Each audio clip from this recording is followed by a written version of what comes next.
Melissa. And I'm Natalie, and today we're going to find the pH of a reaction at equivalence point on a titration curve.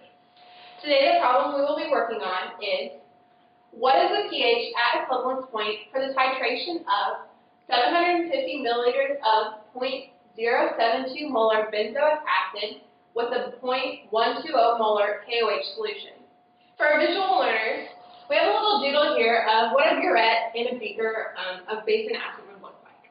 In our burette, we have a known molarity of base, KOH, and a molarity of 0.120 molar.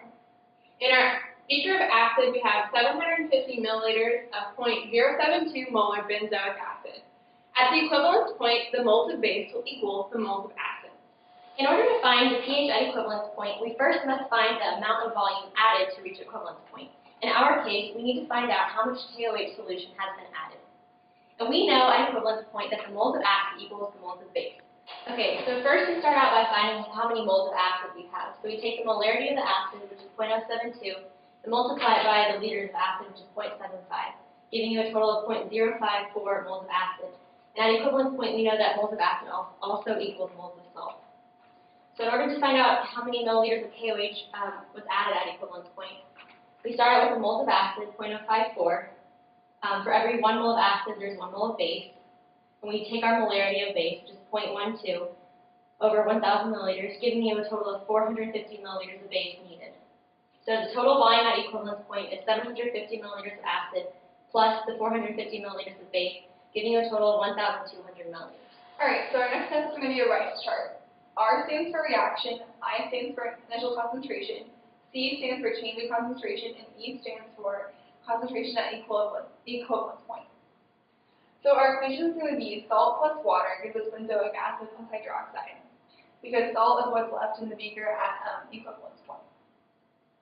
For initial concentration, it's going to be 0.054 moles, which is the moles of acid to equals moles of salt, like we did earlier, divided by the total volume, which is moles base plus milliliters base plus milliliters acid. And that's going to give us 0.045 molarity.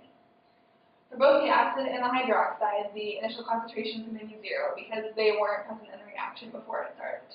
For change in concentration, it's going to be a minus X for the salt because the reactants are getting smaller as the reaction proceeds.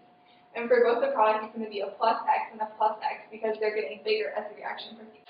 For concentration at equilibrium, it's going to be a 0.045 molarity minus X for the salt. And for the benzoic acid and the hydroxide, it's going to be a plus X for each one. Our next step in finding our pH of our solution at the equivalence point is to find Kb, the dissociation constant of our base.